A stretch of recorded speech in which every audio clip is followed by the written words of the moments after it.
Hello guys, welcome to another video lecture from SD Academia, and today we will learn about the topic Krebs cycle, also known as TCA cycle and citric acid cycle. Previously in the last video lecture we discussed about glycolysis and cellular respiration, जहाँ पर हमने ये पढ़ा था कि cellular respiration का जो main idea है वो ये है कि आपने अपनी डाइट में जब फूड इनटेक करना है तो उससे एनर्जी किस तरह से हासिल करनी है बॉडी में, ठीक है। और हमने पढ़ा था कि कार्बोहाइड्रेट मेटाबॉलिज्म के केस में सेलुलर रेस्पिरेशन के 4 स्टेप्स हैं। स्टेप नंबर 1 वाज ग्लाइकोलिसिस, जिसको हमने डिस्कस किया था डिटेल में। Step number 2 PDH reaction, step number 3 Krebs cycle and step number 4 electron transport chain. तो ग्लाइकोलिसिस को तो हमने डिस्कस कर लिया था। आज के लेक्चर में हम इलेक्ट्रॉन ट्रांसपोर्ट चेन को छोड़ के जो बीच के 2 स्टेप्स हैं आपके सेलुलर रेस्पिरेशन के, PDH reaction and Krebs cycle, उनको हम डिटेल में डिस्कस करेंगे। और क्रेब्स साइकिल हमारा मेन टॉपिक रहेगा आज का, ठीक है। हम उसकी एनर्जेटिक्स के हवाले से और उसके रिएक्शंस के हवाले से और सारा कुछ डिस्कस करेंगे। तो क्रेब्स साइकिल के रिएक्शंस को स्टार्ट करने से पहले कुछ बेसिक बैकग्राउंड नॉलेज है और इम्पॉर्टेंट पॉइंट्स हैं जो कि हमें क्रेब्स साइकिल के हवाले से पता होने चाहिए। सबसे पहले अगर नेम से स्टार्ट करें तो क्रेब्स साइकिल का जो नेम है क्रेब, ये बेसिकली उस साइंटिस्ट के नेम पे इस साइकिल का नेम रखा गया जिसने इसको डिस्कवर किया था, ठीक है। उस साइंटिस्ट का नेम था हैंस क्रेब और उसने इस साइकिल को डिस्कवर किया था और 1953 में उसको नोबेल प्राइज़ भी मिला था for his work in physiology and medicine, ठीक है। तो हैंस क्रेब के नाम पे इसका नाम क्रेब्स साइकिल है, इस साइकिल का नाम। और इसका दूसरा नेम जो है वो TCA साइकिल भी है, ट्राई कार्बोक्सिलिक एसिड साइकिल, क्योंकि इसका जो मेन मॉलिक्यूल है आपके पास सिट्रेट, उसके अंदर आपको 3 कार्बोक्सिलिक ग्रुप्स देखने को मिलते हैं, 1, 2 एंड 3, जिसकी वजह से हम इसको ट्राई कार्बोक्सिलिक एसिड साइकिल भी कहते हैं।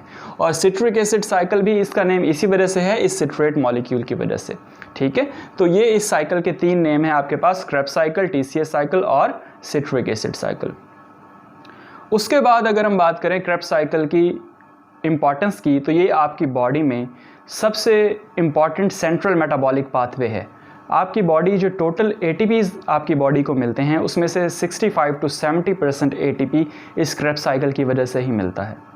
और ये क्रेब्स साइकिल जो है ये वो साइकिल है जो कि आपकी बॉडी में कार्बोहाइड्रेट, प्रोटीन और लिपिड हर किस्म के मेटाबॉलिज्म को आपस में इंटीग्रेट करता है, ठीक है। इसी वजह से इसको हम सेंट्रल मेटाबॉलिक पाथवे भी कहते हैं, ठीक है। यहाँ पर मैंने मेंशन किया है MMP, that stand for major metabolic pathway, और CMP या सेंट्रल मेटाबॉलिक पाथवे। इसको सेंट्रल मेटाबॉलिक पाथवे मैं इस वजह से कह रहा हूँ क्योंकि आप अपनी डाइट में चाहे कार्बोहाइड्रेट्स लें, प्रोटीन्स लें या लिपिड्स लें, उनसे एनर्जी हासिल करने के लिए आपको क्रेब्स साइकिल लाजमी यूज़ करना पड़ता है। फॉर एग्जांपल अगर हम अपनी डाइट में कंसिडर करें कि आपने कार्बोहाइड्रेट्स लिए हैं, ठीक है, तो आपकी बॉडी में जब वो डाइजेस्ट होंगे तो उससे ग्लूकोज प्रोड्यूस होगा और ग्लूकोज जो है वो फिर ग्लाइकोलिसिस में एंटर होगा, उससे पायरूवेट बनेगा ग्लूकोज से, और उससे फिर एसिटाइल कोएंजाइम में बनाया जा सकता है। और एसिटाइल कोएंजाइम जो है ये आपका स्टार्टिंग मॉलिक्यूल है क्रेब्स साइकिल का। यानी जब बॉडी में एसिटाइल कोएंजाइम बनता है और इसको मज़ीद ऑक्सीडाइज करके एनर्जी हासिल करनी होती है तो क्रेब्स साइकिल को यूज़ किया जाता है। तो इस तरह आप देख सकते हैं कि कार्बोहाइड्रेट से एनर्जी हासिल करने के लिए क्रेब्स साइकिल चाहिए।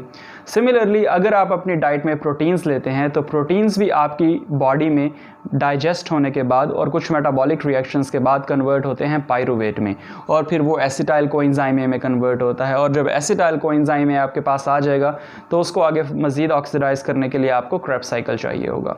सिमिलरली फैट्स, अगर फैट्स की बात करें कि आप अपनी डाइट में फैट्स लेते हैं तो फैट्स आपकी बॉडी में डाइजेस्ट होंगे, सबसे पहले फैटी एसिड्स प्रोड्यूस करेंगे, फैटी एसिड्स फिर बीटा ऑक्सीडेशन में जाएंगे और वहाँ पर बीटा ऑक्सीडेशन के नतीजे में आपको क्या मिलेगा, एसिटाइल कोएंजाइम में। तो इस तरह फैट्स जो हैं उनकी डाइजेशन और मेटाबॉलिज्म के बाद भी आपको एसिटाइल कोएंजाइम मिलता है, और जब एसिटाइल कोएंजाइम आ गया तो उससे एनर्जी के लिए आपको क्रेब्स साइकिल चाहिए। यही तीनों पॉइंट्स मैंने यहाँ पर लिखे हैं कि चाहे कार्बोहाइड्रेट्स हों, फैट्स हों या प्रोटीन्स हों, वो जब आप अपनी बॉडी में या अपने फूड में इनटेक करेंगे तो उनसे एनर्जी हासिल करने के लिए आपको अल्टीमेटली TCA साइकिल यूज़ करना पड़ेगा, क्योंकि तीनों ही आपको एसिटाइल कोएंजाइम प्रोड्यूस करके देते हैं, ठीक है। कार्बोहाइड्रेट्स आपको ग्लाइकोलिसिस और पीडीएच रिएक्शन के थ्रू, फैट्स आपको बेसिकली बीटा ऑक्सीडेशन के थ्रू, और प्रोटीन्स जो हैं आपको डीएमिनेशन के थ्रू, और एसिटाइल कोएंजाइम को ऑक्सीडाइज करने के लिए TCA चाहिए होता है और उससे हमें एनर्जी हासिल होती है। तो इसी वजह से हम इसको मेजर मेटाबॉलिक पाथवे या सेंट्रल मेटाबॉलिक पाथवे कहते हैं, क्योंकि ये कार्बोहाइड्रेट, प्रोटीन और लिपिड मेटाबॉलिज्म, हर तरह के मेटाबॉलिज्म को आपस में इंटीग्रेट करता है। ठीक हो गया। अब क्रेब्स साइकिल से आपको एनर्जी तो मिलती है, ठीक है, और कितनी एनर्जी मिलती है? पर साइकिल आपको 20 ATPs मिलते हैं, ठीक है। साइकिल के एंड में जब हम एनर्जेटिक्स कैलकुलेट करेंगे तो फिर हम देखेंगे कि 20 ATPs किस तरह से प्रोड्यूस होते हैं। लेकिन फ़िलहाल के लिए आप इतना याद रखें कि जैसे ग्लाइकोलिसिस में आपको 7 ATPs मिल रहे थे, तो इसी तरह क्रेब्स साइकिल में आपको 20 ATPs मिल रहे हैं पर साइकिल, ठीक है। अगर लोकेशन की बात करें तो क्रेब्स साइकिल आपका होता है माइटोकॉन्ड्रिया के अंदर, माइटोकॉन्ड्रियल मैट्रिक्स में। तो आपने ये डिफरेंस भी याद रखना है कि ग्लाइकोलिसिस आपका हो रहा था साइटोसोल में, ठीक है, जबकि आपका ये क्रेब्स साइकिल आपका परफॉर्म होता है इनसाइड द माइटोकॉन्ड्रियल मैट्रिक्स। और नेक्स्ट पॉइंट है आपके पास एम्फीबॉलिक पाथवे। इसको हम एम्फीबॉलिक पाथवे इसलिए कह रहे हैं क्योंकि मेजरली जब हम बात करते हैं सेलुलर रेस्पिरेशन की और उसमें ग्लाइकोलिसिस की और बाकी चीज़ों की, तो हम कैटाबॉलिक पाथवेज की बात कर रहे होते हैं, क्योंकि आपने फूड को बेसिकली ब्रेक करके उससे एनर्जी हासिल करनी होती है, और ब्रेक करने वाले पाथवेज को हम कैटाबॉलिक पाथवेज कहते हैं। लेकिन क्रेब्स साइकिल आपके पास एक ऐसा पाथवे है कि जो कैटाबॉलिक भी है और उसके साथ एनाबॉलिक भी है, क्योंकि एनर्जी के साथ साथ हम इससे कुछ चीज़ें या ऐसे इंटरमीडिएट्स भी बना सकते हैं जो कि बॉडी जो है यूज़ कर सकती है ना दूसरे प्रोसेसेस में। ठीक हो गया।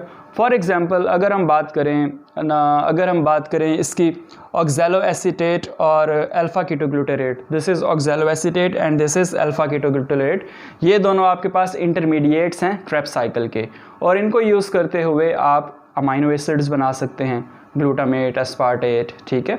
तो इसके इंटरमीडिएट्स के थ्रू आपने अमाइनो एसिड्स बना लिए। Similarly succinyl coenzyme A, this one is succinyl coenzyme A, succinyl coenzyme ए से आप पोरफायरिन्स और हीम बना सकते हैं, जिससे फर्दर हीमोग्लोबिन आपकी बॉडी में प्रोड्यूस होने में हेल्प होती है, ठीक है। सिमिलरली अगर हम बात करें एसिटाइल कोएंजाइम ए, सिट्रेट की, ठीक है, अगर हम माइटोकॉन्ड्रियल सिट्रेट की बात करें तो माइटोकॉन्ड्रियल सिट्रेट को जब साइटोसोल में लेके जाया जाता है तो वहाँ पर इसको क्लीव करके एसिटाइल कोएंजाइम ए प्रोड्यूस किया जाता है, और एसिटाइल कोएंजाइम ए फिर यूज़ होता है फैटी एसिड्स की बायोसिंथेसिस में, ठीक है। तो इस तरह ये कुछ एग्जांपल्स मैंने आपको बताई कि अल्फ़ा कीटोग्लूटारेट और ऑक्सैलो एसीटेट से आप अमाइनो एसिड्स बना सकते हैं, सक्सिनाइल कोएंजाइम ए से आप बना सकते हैं हीम्स एंड पोरफायरिन्स एंड हीमोग्लोबिन, ठीक है, और सिट्रेट से प्रोड्यूस किया जा सकता है साइटोसोलिक एसिटाइल कोएंजाइम ए, और फिर उसको यूज़ किया जाता है further biosynthesis of fatty acids में,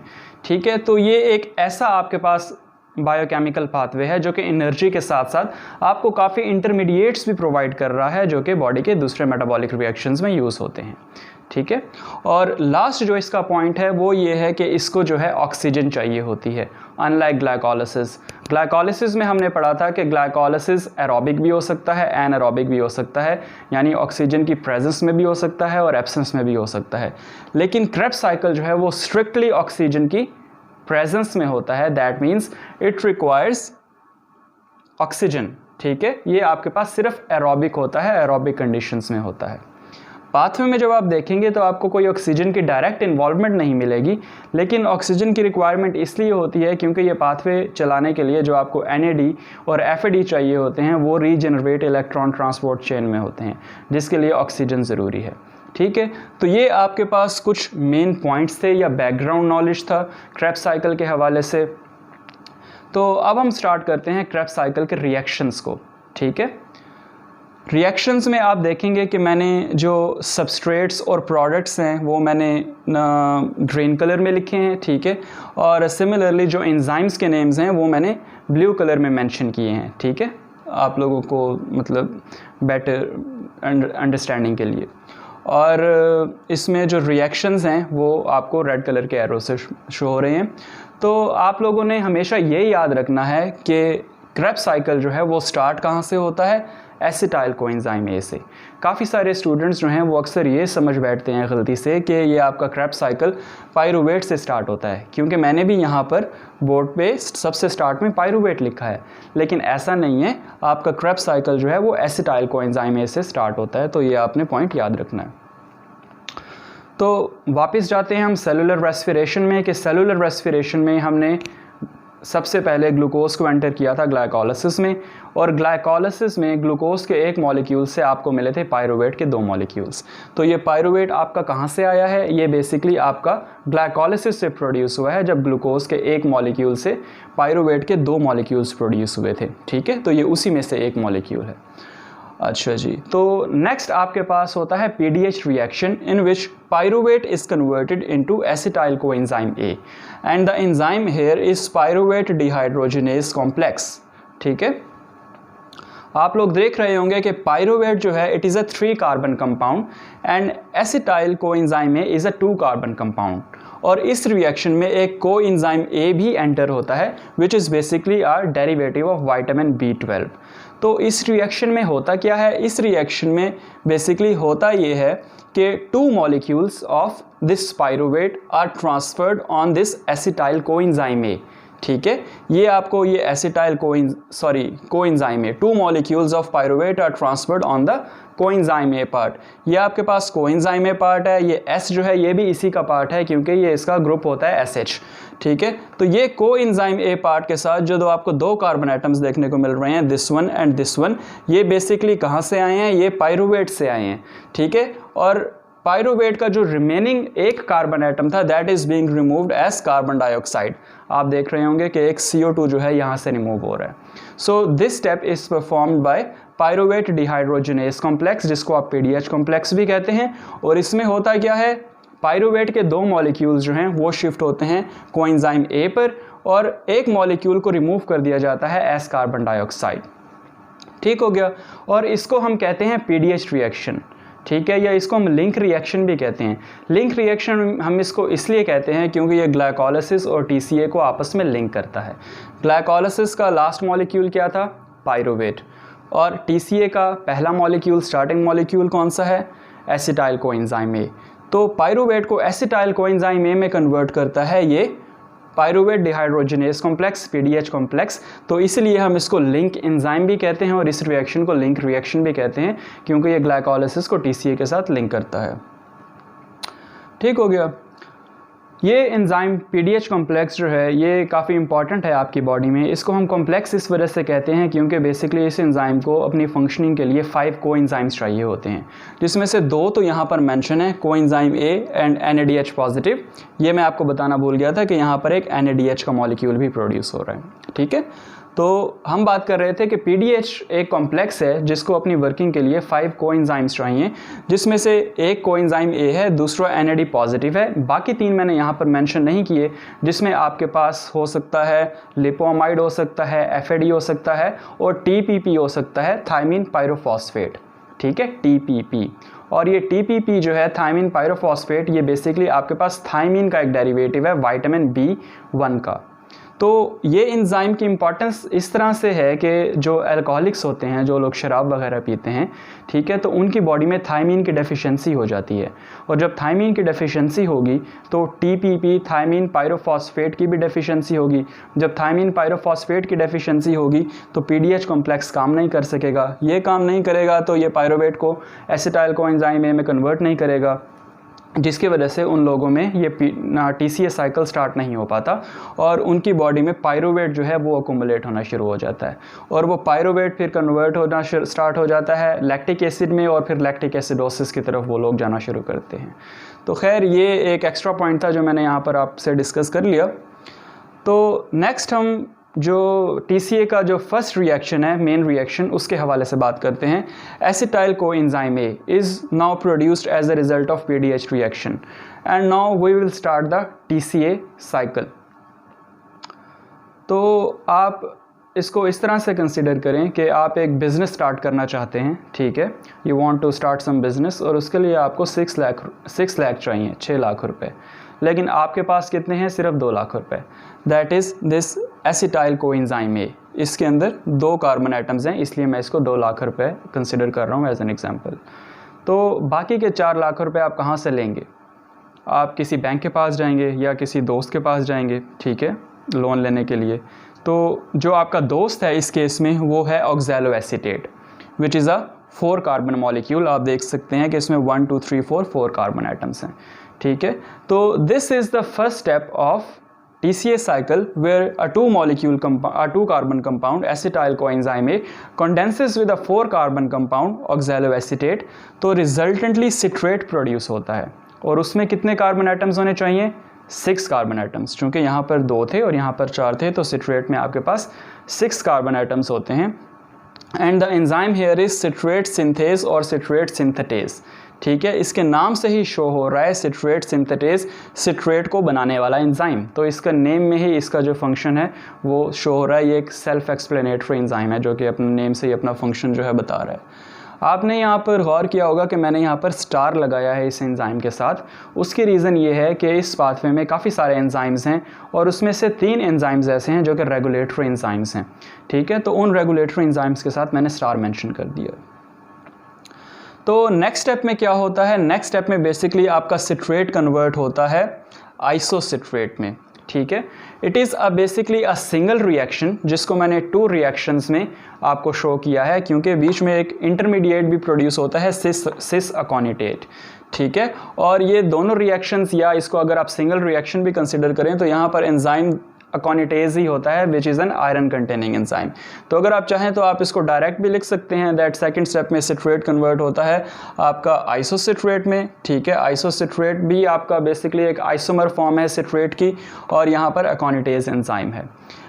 आइसोसिट्रेट में कन्वर्ट करने के रीज़न ये है क्योंकि आगे के जो स्टेप्स हैं वो बेसिकली आइसोसिट्रेट की जो अरेंजमेंट हमने की है, रीअरेंजमेंट की है, वो फेवर करती है उन रिएक्शंस को। तो इस वजह से सिट्रेट को हमने आइसोसिट्रेट में कन्वर्ट किया है। तो नेक्स्ट स्टेप में आपका बेसिकली क्या होगा? नेक्स्ट स्टेप में आपका होगा convert isocitrate into alpha keto glutarate. Now this is an oxidation reduction reaction. इस साइकिल में आपको 4 रिएक्शंस ऐसे मिलेंगे जहां पर ऑक्सीडेशन रिडक्शन हो रही होगी, और उनमें से जो पहला रिएक्शन है वो आपके पास यह है, conversion of isocitrate into alpha keto glutarate, and the enzyme here is isocitrate dehydrogenase. Dehydrogenase, उसके नाम से पता लग रहा है कि ऐसा एंजाइम जो कि हाइड्रोजन को रिमूव करेगा। तो ये करता क्या है कि हाइड्रोजन को रिमूव करता है आइसोसिट्रेट में से, और वो हाइड्रोजन को एक्सेप्ट करता है, फिर NAD पॉजिटिव और NADH का एक मॉलिक्यूल प्रोड्यूस किया जाता है। ठीक हो गया, यहाँ से हाइड्रोजन रिमूव हुआ और यहाँ पे हाइड्रोजन ऐड हुआ। Removal of hydrogen is called as oxidation, addition of hydrogen is called as reduction. That means यहाँ पर ऑक्सीडेशन हुई, आइसोसिट्रेट आपका ऑक्सीडाइज हुआ और NADH आपका रिड्यूस हुआ, इसलिए हम कह रहे थे कि ये आपका फर्स्ट ऑक्सीडेशन रिडक्शन स्टेप है। ठीक है, ये एंजाइम ऑक्सीडेशन रिडक्शन के अलावा एक और काम भी करता है। ठीक है, और वो है डिकार्बोक्सिलेशन। आप देख रहे होंगे कि ये आइसोसिट्रेट जो है it is a 6 carbon compound, जबकि ये अल्फा कीटो ग्लूटारेट जो है it is a 5 carbon compound. आप काउंट भी कर सकते हैं 1 2 3 4 5। ठीक है, तो एक कार्बन एटम कहाँ गया? 1 carbon atom is being removed as यहाँ पर CO2 कार्बन डाइऑक्साइड। ठीक है, इसका एक 6 कार्बन कंपाउंड से आपने जब 5 कार्बन कंपाउंड बनाया तो एक कार्बन आपका रिमूव हो गया as CO2, and removal of CO2 और carbon dioxide is called as decarboxylation. तो यहाँ पर बेसिकली 2 चीज़ें हुई हैं, एक तो ऑक्सीडेशन रिडक्शन हुई है और दूसरा डिकार्बोक्सिलेशन हुई है, और इसको हम कंबाइन करके कह सकते हैं कि this is oxidative decarboxylation. So basically यहाँ पर ऑक्सीडेटिव डिकार्बोक्सिलेशन हुई है। ठीक है, जो आपका नेक्स्ट स्टेप है that is the conversion of alpha ketoglutarate into succinyl coenzyme A. This is also a oxidative decarboxylation reaction. That means यहाँ पर भी ऑक्सीडेशन रिडक्शन और डिकार्बोक्सिलेशन दोनों चीज़ें होंगी सेम टू सेम पीछे वाले स्टेप की तरह। यहाँ पर जो एंजाइम है आपके पास वो है alpha ketoglutarate dehydrogenase. Since it is also a dehydrogenase, तो यहाँ से ये अल्फा कीटोग्लूटारेट यहाँ से एक हाइड्रोजन को रिमूव करता है, यानी अल्फा कीटोग्लूटारेट आपका ऑक्सीडाइज होता है और NAD पॉजिटिव जो है वो हाइड्रोजन एक्सेप्ट करके NADH में कन्वर्ट हो जाता है, यानी NADH जो है आपका रिड्यूस हुआ और ये अल्फा कीटोग्लूटारेट आपका ऑक्सीडाइज हुआ। तो ये ऑक्सीडेशन रिडक्शन हुई।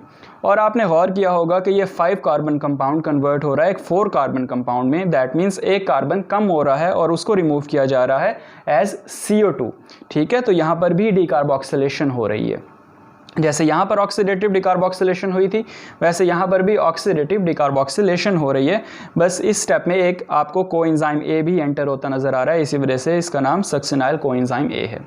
ठीक हो गया। तो ये आपका सेकंड ऑक्सीडेशन रिडक्शन स्टेप था। अच्छा जी, नेक्स्ट स्टेप में आपकी कन्वर्जन होती है सक्सिनाइल कोएंजाइम ए की into the succinate. This step is also a very important step because succinyl coenzyme A is a highly energetic compound and it uses its energy to attach a pyrophosphate with GDP and produce a GTP. ठीक है, तो इस तरह आपका succinyl coenzyme ए convert होता है succinate में, और यहाँ पर एंजाइम है सक्सिनाइल को, और यहाँ पर एंजाइम कौन सा है, सक्सिनाइल कोएंजाइम ए सिंथेज। ठीक है,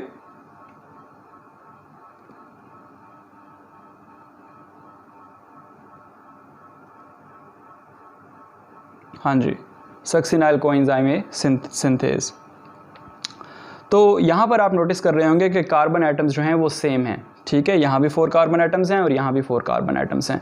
तो आपने स्टार्ट किया था कि 2 कार्बन एटम्स और 4 कार्बन एटम्स के वाले मॉलिक्यूल्स को आपस में कंडेंस करके 6 कार्बन एटम वाला मॉलिक्यूल सिट्रेट प्रोड्यूस किया था, फिर उसकी रीअरेंजमेंट करके आइसोसिट्रेट बनाया था, उसको फिर एक 5 कार्बन कंपाउंड में कन्वर्ट किया और फिर उसको एक 4 कार्बन कंपाउंड में कन्वर्ट किया। अब एंड तक आपके कार्बन एटम्स जो हैं वो 4 ही रहेंगे, इससे कम नहीं होंगे। ठीक है, तो हमने बात की थी फॉर्मेशन ऑफ सक्सिनेट तक। तो नेक्स्ट स्टेप में आपका क्या होगा कि सक्सिनेट आपका बेसिकली कन्वर्ट होता है फ्यूमरेट में, और यहाँ पर आपका एंजाइम है सक्सिनेट डिहाइड्रोजिनेज। ठीक हो गया, succinate dehydrogenase. Since it is a dehydrogenase, so oxidation reduction reaction will also occur here. This succinate, यहाँ पर आपकी ऑक्सीडेशन होगी, यहाँ से एक हाइड्रोजन रिमूव होगा और वो हाइड्रोजन यहाँ पर अटैच होगा FADH के साथ और FADH प्रोड्यूस होगा। तो ये आपका FADH प्रोड्यूस हुआ और सक्सिनेट आपका ऑक्सीडाइज हुआ। ये आपका एक ऑक्सीडेशन रिडक्शन स्टेप है। डिफरेंस ये है कि यहाँ पर जो है कार्बन डाइऑक्साइड रिमूव नहीं हो रहा, तो इसको आप ऑक्सीडेटिव डिकार्बोक्सिलेशन नहीं कह सकते, जैसे आप इस स्टेप को और इस स्टेप को कह रहे थे। इसको आप सिंपल ऑक्सीडेशन रिडक्शन स्टेप कहेंगे। In the next step, fumarate is converted into malate and the enzyme here is fumarase. This is the hydration step which involves the addition of water. And after that, malate is converted into oxaloacetate, right? And the enzyme here is malate dehydrogenase. So this is another oxidation reduction step. This malate is oxidized because one hydrogen is removed from here and this NADH is reduced. ठीक है, तो यहाँ पर भी आपको एक NADH reduced form में मिलता है और इस तरह जो है आपका प्रोड्यूस हो जाता है ऑक्सैलोएसीटेट। और जब ऑक्सैलोएसीटेट एक दफ़ा रीजनरेट हो गया, then it can again combine with the acetyl coenzyme A, और ये साइकिल जो है इस तरह चलता रहता है बार बार। So this is the complete cycle of Krebs cycle. ठीक है, जिसमें आपने तमाम रिएक्शंस देखे। इसमें आपने देखा कि बेसिकली आपके पास 4 स्टेप्स ऐसे हैं जो कि ऑक्सीडेशन रिडक्शन स्टेप्स हैं, जिसमें से पहला स्टेप आपका ये था जहाँ पर ऑक्सीडेटिव डिकार्बोक्सिलेशन हो रही थी, यहाँ पर भी ऑक्सीडेटिव डिकार्बोक्सिलेशन हो रही थी।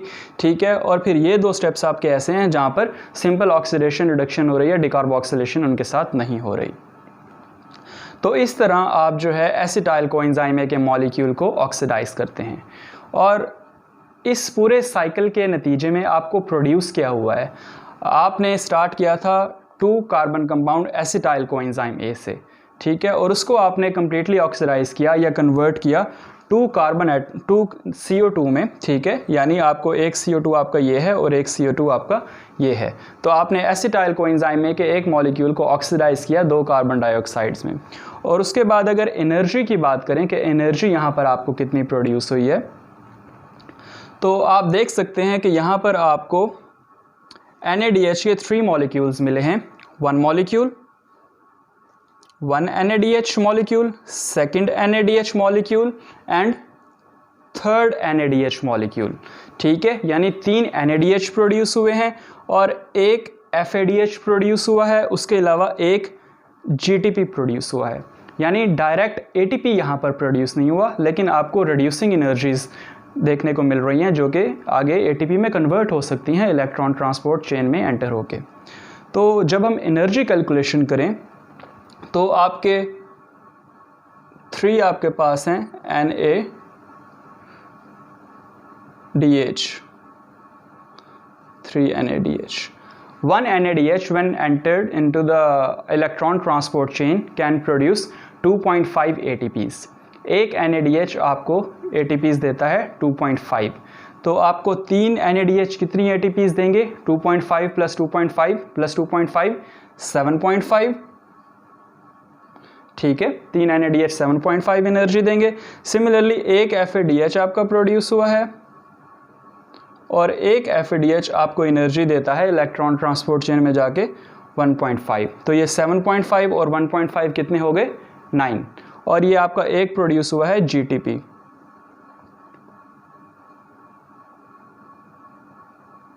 और एक GTP आपको देता है 1 ATP. 1 ATP के इक्वल होता है. तो ये टोटल आपको कितने ATP प्रोड्यूस हुए? आपके 10. ठीक है, 7.5, 1.5, 9 और 9 और एक 10. ठीक है, यानी जब ये पूरा एक साइकिल कंप्लीट होता है, ठीक है, तो एक एसिटाइल कोएंजाइम के मॉलिक्यूल से आपको 10 ATPs मिलते हैं. लेकिन अगर आपको स्टार्ट हो याद में, तो स्टार्ट में अगर आपको याद हो तो हमने बात की थी कि ग्लूकोज के एक मॉलिक्यूल से पायरूवेट के 2 मॉलिक्यूल्स प्रोड्यूस हो रहे थे. ठीक है, और जब पायरूवेट के 2 मॉलिक्यूल्स हैं तो एसिटाइल कोएंजाइम के भी 2 मॉलिक्यूल्स होंगे. दैट मीन्स ये साइकिल ट्वाइस होगा. दैट मीन्स ये 10 ATP एक्चुअली 20 ATP होंगे, 20 ATP होंगे. और वो हमने स्टार्ट में बात की थी कि पर साइकिल आपको 20 ATPs मिलते हैं. ठीक है, क्योंकि एक साइकिल 1 ग्लूकोज के मॉलिक्यूल से ये साइकिल 2 दफ़ा होता है, क्योंकि एक ग्लूकोज 2 पायरूवेट बनाता है, उससे 2 एसिटाइल कोएंजाइम है, और फिर ये जब 2 दफ़ा साइकिल चलेगा तो 10 + 10 20 ATPs आपको प्रोड्यूस होंगे. यहाँ पर भी आपका जो ये PDH रिएक्शन है, यहाँ पर भी आप देख रहे हैं कि NADH प्रोड्यूस हो रहा है. ठीक है, यानी अगर ये 2 पायरूवेट हैं और ये 2 एसिटाइल कोएंजाइम में कन्वर्ट हो रहे हैं तो ये रिएक्शन भी 2 दफ़ा होगा और यहाँ पर भी आपको 2 NADH प्रोड्यूस होंगे, यानी 5 ATPs आपको यहाँ पर भी मिल रहे हैं. लेकिन ये 5 ATPs सिर्फ PDH रिएक्शन के ATPs हैं, क्रेब्स साइकिल के हम इनको काउंट नहीं कर सकते. तो आप लोगों ने ATP कैलकुलेशन के हवाले से ये ख्याल रखना है कि आपको पेपर में क्वेश्चन किस तरह से पूछा जाता है. अगर सिर्फ आपसे ये पूछा जाता है कि क्रेब्स साइकिल से आपको कितने ATPs मिलते हैं, तो वो आपको मिलते हैं 20. ठीक है, क्योंकि साइकिल 2 दफ़ा होता है. लेकिन अगर आपसे स्टार्ट से पूछा जाता है कि पर ग्लूकोज मॉलिक्यूल के, अगर हम ग्लूकोज मॉलिक्यूल से स्टार्ट करें और क्रेब्स साइकिल पे फिनिश करें तो फिर आपको कितने ATPs प्रोड्यूस होंगे, तो वो आप कैलकुलेट कर सकते हैं कि क्रेब्स साइकिल से आपको 20 ATPs मिले. ठीक है, और आपको यहाँ से 5 ATPs मिल रहे हैं. ठीक है, तो 20 + 5 25, और आपको 7 ATPs मिले थे ग्लाइकोलाइसिस में, एरोबिक ग्लाइकोलाइसिस में. तो 25 + 7 32 ATPs. यानी अगर आप ग्लाइकोलाइसिस से स्टार्ट करें ग्लूकोज से और आप फिनिश करें क्रेब्स साइकिल पर तो आपको 32 ATPs मिलते हैं. ठीक है, from glucose to the end of TCA cycle. लेकिन अगर सिर्फ TCA साइकिल की बात करें तो आपको पर साइकिल 20 ATPs मिलते हैं.